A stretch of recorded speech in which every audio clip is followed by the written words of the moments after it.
রমজান মাসে দৈনিক এই 8টা সময়ে দোয়া করতে ভুলবেন না। কয়টা সময়? 8টা সময়। 1 নাম্বার, মা বাইনাল আযানি ওয়াল ইকামা, প্রত্যেক দিন নামাজের জন্য আজান হয় কয়বার? এই যে আজান দেওয়ার পরে মসজিদে মুয়াজ্জিন সাহেব নামাজে জামাতের টাইমে ইকামত দেন, আজান আর ইকামতে এই যে মাঝখানে 15 মিনিট 20 মিনিট সময় থাকে, ওই টাইমে যুবকরা ফেসবুক চালায়, মুরব্বীরা পাশে থাকা মুরব্বীর সাথে গল্প করে, আর মা বোনরা দেখা যায় আজান হওয়ার পরে ইকামত পর্যন্ত তারাও তাদের থালা বাসন ঘষতেই থাকে। আহারে বরকতের সময়টা তারা বুঝে না। শুনেন, আল্লাহর নবী বলেছেন, লা ইউরাদ্দুদ দুআউ বাইনাল আযানি ওয়াল ইকামা, আজান ইকামতের মাঝখানের এই যে কয়েক মিনিট সময় আছে, এই সময়ে বান্দা যে দোয়া করবে আল্লাহ এই দোয়া ফিরায়া দিবেন না। 1 নাম্বার সাজেশন পাইছেন না? কোন টাইমে দোয়া করবেন? আজান আর ইকামতের। কি আপনারা করবেন তো? করবেন কারা কারা করবেন না হাত তুলেন। হয় দেখেন কয়েকজন পাওয়া গেছে, আল্লাহর কুতুব, কি মনোযোগ আছে দেখেন। আচ্ছা ঠিক আছে, ওনারা না বুঝে হাত তুলছে। আমরা তো কেউ ভুল করলে হাসি, আল্লাহ হাসেন না, আল্লাহ ঠাট্টা করেন না, আল্লাহ মানুষের বাহিরের টানেন না ভিতরের টানেন। সুবহানাল্লাহ।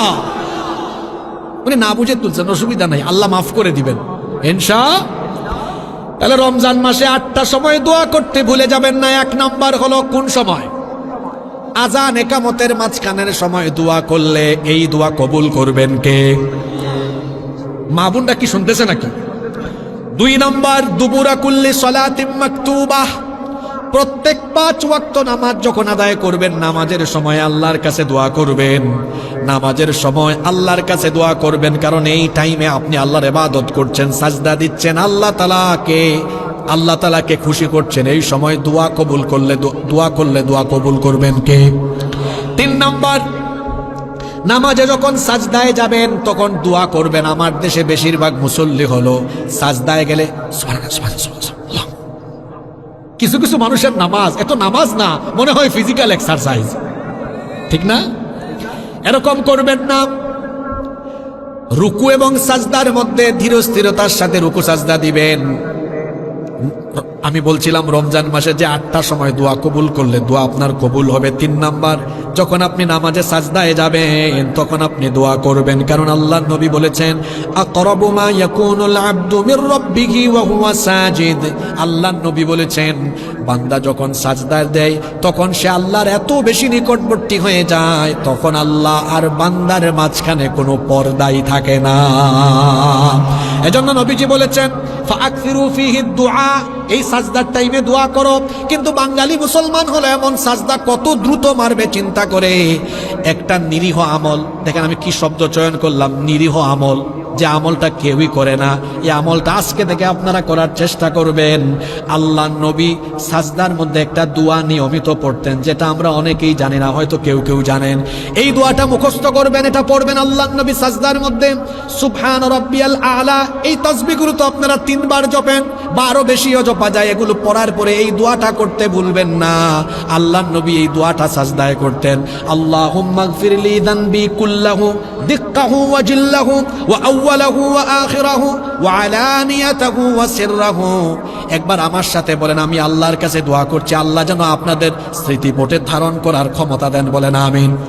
বলেন আল্লাহুম্মা গফিরলি, একটু ঠোঁটটাকে খুলে দিয়ে মনটা বড় করে বলেন, আল্লাহুম্মা গফিরলি যামবি কুল্লাহু দিক্কাহু ওয়া জিল্লাহু ওয়া আউওয়ালাহু ওয়া আখিরাহু ওয়া আলানিয়াতাহু ওয়া সিররাহু। এত সুন্দর দোয়া যদি আপনি বুঝতেন, নামাজের মধ্যে শুধু চোখের পানি ঝরতো। মাঝে মাঝে আমরা বা অনেক আলেমরা সাজদায় কাঁদে, পাবলিক বুঝে না হুজুর কেন কাঁদে। আপনি যদি বুঝতেন তাহলে আপনিও কাঁদতেন। কি সুন্দর দোয়া, আল্লাহুম্মা গফিরলি যামবি কুল্লাহু, হে আল্লাহ আমার সকল গুনাহ তুমি মাফ করে দাও। দিক্কাহু ওয়া জিল্লাহু, ওয়া আউয়ালাহু ওয়া আখিরাহু ওয়া আলানিয়াতাহু ওয়া সিররাহু, প্রথম থেকে শেষ পর্যন্ত গোপন প্রকাশ্য ছোট বড় যত গুনাহ করেছি আল্লাহ সব গুনাহ মাফ করো। এই দোয়াটা আমি পড়তেছি কোন সময়? ওই সময় পড়তেছি যখন আমি আমার কপাল আর নাকটাকে একেবারে মাটির সাথে লাগায়া দিয়া আমি যখন আল্লাহর কুদরতি চরণে আমার মাথাটা ঠেকায়া দিয়া বলতেছি আল্লাহ, তখন বলেন আরে আমার বান্দাটা, সে তার মাথা নত করে দিয়ে কপাল আর নাক আমার চরণে ঠেকায়া সে আমাকে গুলামের মতো ভিক্ষুকের মতো বলতেছে আমারে ক্ষমা করে দাও। আমি কি তারে ক্ষমা না করে পারি নাকি? আল্লাহ তখন বান্দার সব গুনাহগুলো মাফ করে দেন। দোয়া কবুলের কয়টা সময়ের কথা বলতেছি, মনোযোগ আছে না গেছে? 1 নম্বর কি বলছিলাম? আযান ইকামতের, 2 নম্বর 5 ওয়াক্ত নামাজের টাইমে, 3 নম্বর নামাজের সাজদার ভিতরে, 4 নম্বর 1/3 রাত অতিবাহিত হয়ে গেলে শেষ রাতে একটু আল্লাহরে ডাকবেন। এই যে এখন রাত হয়ে গেল, বলেন তো মানুষের বাড়ির দরজা এখন বন্ধ না খোলা? জোরে বলেন, বন্ধ না খোলা? রাতের বেলা সকল মানুষের দরজা বন্ধ হয়ে যায়, কিন্তু যার রহমতের দুয়ার খোলা থাকে তিনি কে? শেষ রাতে আল্লাহকে সাজদা দিবেন, তাহাজ্জুদের নামাজ আদায় করবেন, ওই টাইমে দোয়া কবুল হয়। এরপরে 5 নাম্বার, রমজান মাসে আমরা মোট জুমা পাবো 4টা। জুমার দিন পাবো কয়টা? জোরে বলেন কয়টা? জুমার দিনে অনেকে আছে আজান হওয়ার পরে ইমাম সাহেব খুতবা আরম্ভ করে, তাও নামাজে যায় না। হুজুর যখন আল্লাহু আকবার বলবেন তার 2 মিনিট আগে যায়, কপাল পোড়া। সে বরকতময় সময় কোনটা সেটাও জানে না। আল্লাহ নবী বলেছেন জুমার দিনে যখন খতিব সাহেব মিম্বরে আরোহণ করবেন তখন থেকে নিয়ে নামাজ পর্যন্ত এই টাইমগুলোতেও দোয়া কবুল করেন কে? এই সময়ে আমরা দোয়া করব। নাম্বার 6 নাম্বার হলো জুমার দিনে আসরের পর থেকে নিয়ে সূর্যাস্তের আগ পর্যন্ত এই সময়ে দোয়া করলে দোয়া কবুল করবেন কে?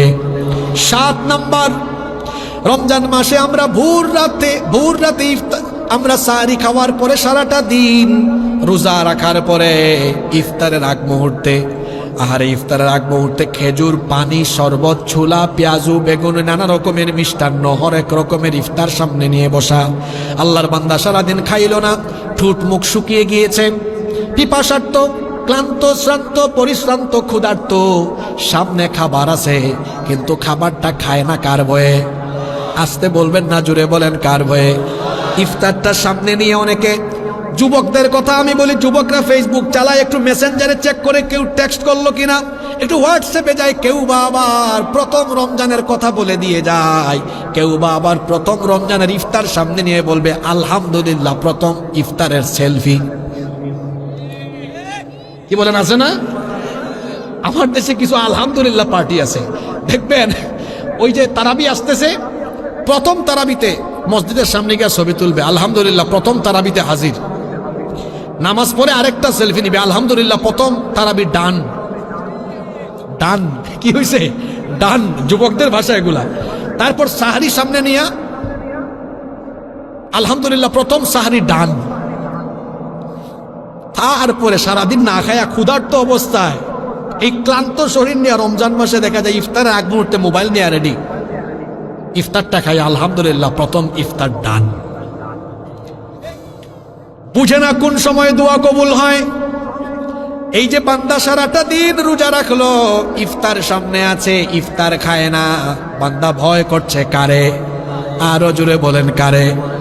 যখন বান্দা ইফতার সামনে নিয়ে হাত তুলেছে, আল্লাহ তুমি দেখো আমি তোমার গোলাম, সারাটা দিন না খায়া আছে, রোজা রেখেছে, আমার সামনে খাবার আছে আমি খাই না, ইফতারটা সামনে নিয়ে আল্লাহ তোমার দরবারে হাত তুললাম, আমাকে ক্ষমা করো। আল্লাহ ফেরেশতাদেরকে ডেকে বলেন, দেখ আমার ফেরেশতা, আমার বান্দার সামনে খাবার আছে খায় না, আমার বান্দা কতটা আনুগত্য করে আমার, সে আমার দরবারে ইফতার সামনে নিয়ে হাত তুলেছে, আমি কি আমার বান্দাকে ফিরায়া দেব নাকি? ফেরেশতা সাক্ষী থাকো, আমার বান্দার সব গুনাহ আমি এখন মাফ করে দিলাম।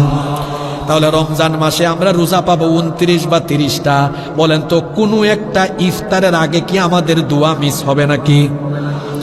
যারা বাড়িতে ইফতার করেন, বউ বাচ্চাকে সামনে নিয়ে 20 মিনিট আগে বসবেন, সবাই একটু ইস্তেগফার করবেন, দুরূদ পড়বেন, তারপরে বউ বাচ্চা নিয়ে হাত তুলবেন, দোয়া করবেন, আর লিস্ট করবেন আল্লাহর কাছে কি কি চাইবেন সব বলেন। ওই সময় দোয়া যিনি ফিরাইয়া দেন না, জোরে বলেন তিনি কে? 8 নাম্বারটা বাকি আছে, কষ্ট হচ্ছে মনে হয় আপনাদের আজকে।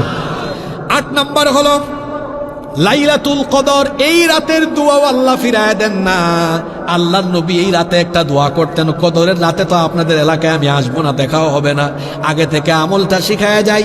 আল্লাহর নবীকে আম্মা জান আয়েশা রাদিয়াল্লাহু আনহা জিজ্ঞেস করলেন, আমি যদি লাইলাতুল কদর পাই কোন দোয়াটা বেশি বেশি পড়ব? নবীজি বলে দিলেন, তুমি এই দোয়াটা পড়বে, আল্লাহুম্মা ইন্নাকা আফুউন তুহিব্বুল আফওয়া ফাআফু আন্নি। আপনারা আমার সাথে বলেন আল্লাহুম্মা, সবাই বলেন আল্লাহুম্মা ইন্নাকা আফুউন। কঠিন লাগে নাকি? ইন্নাকা আফুউন তুহিব্বুল আফওয়া ফাআফু আন্নি। গুগলে সার্চ করবেন, পেয়ে যাবেন, এই দোয়াটা মুখস্থ করবেন। এত সুন্দর দোয়া, আল্লাহুম্মা ইন্নাকা আফুউন, হে আল্লাহ নিশ্চয়ই তুমি ক্ষমাশীল, তুহিব্বুল আফওয়া তুমি ক্ষমা করতে ভালোবাসো, ফাআফু আন্নি সুতরাং আমাকে তুমি ক্ষমা করো। রাসূল বলেছেন লাইলাতুল কদর যদি কেউ পায় আর কদরের রাতে যদি সে দোয়া করে, তার দোয়া যিনি ফিরায়া দেন না তিনি কে? রমজান মাসে আপনি কাজে লাগানোর জন্য 2 নাম্বার আমল বলছি, বেশি বেশি দোয়া করা। বিশেষ করে কয়টা টাইম মিস করবেন না? আরো জোরে কয়টা? সবাই বলেন, আবার বলেন কয়টা? দেখি এখানে কনসেন্ট্রেট শ্রোতা কে আছেন, একদম মুখস্থ করে ফেলছে। 1 নাম্বার আযান একামতের মাঝখানে, 2 5 ওয়াক্ত নামাজে, 3 সিজদার ভেতরে, 4 শেষ রাতে তাহাজ্জুদে, 5 জুমার দিনে খতিব সাহেব বসলে তখন থেকে নামাজ পর্যন্ত, 6 জুমার দিনে আসর থেকে ইফতার পর্যন্ত, 7 ইফতারের আগে, 8 ফুল তোলার কথা আমার মনে থাকবে, মনে থাকবে। আলহামদুলিল্লাহ বলেন, আলহামদুলিল্লাহ। এইটাকে বলে মাহফিল, যে শ্রোতা মুখস্থ করে ফেল। আপনাদের এলাকার মানুষ খুব মেধাবী, আলহামদুলিল্লাহ। মেধাবী যেটা প্রমাণই পাওয়া যায় ডাক্তার মিজান ভাইকে দিয়ে, ঠিক না? কত ভালো চিকিৎসক, সামনাসামনি তো প্রশংসা করলাম না। আর আরেকটা বিষয় আছে, আল্লাহর বান্দাকে 5-6 বছর ধরে একরকমই দেখি, বয়স কমেও না বাড়েও না। কি বলেন ফুলতোলার মানুষ, আমি কি ভুল বলেছি? আল্লাহ এই চেহারায় নূর বরকত আরো বাড়ায় দেন, শরীরটাকে আল্লাহ এভাবে সুস্থ রাখেন, নেক হায়াত দান করেন। মিজান ভাইয়ের বাচ্চাদেরকে আমিও খুব আদর করি, আল্লাহ সন্তানগুলোকে দ্বীনের জন্য কবুল করে নেন। আপনি আবার রাগ করেন না, হুজুর আমার জন্য দোয়া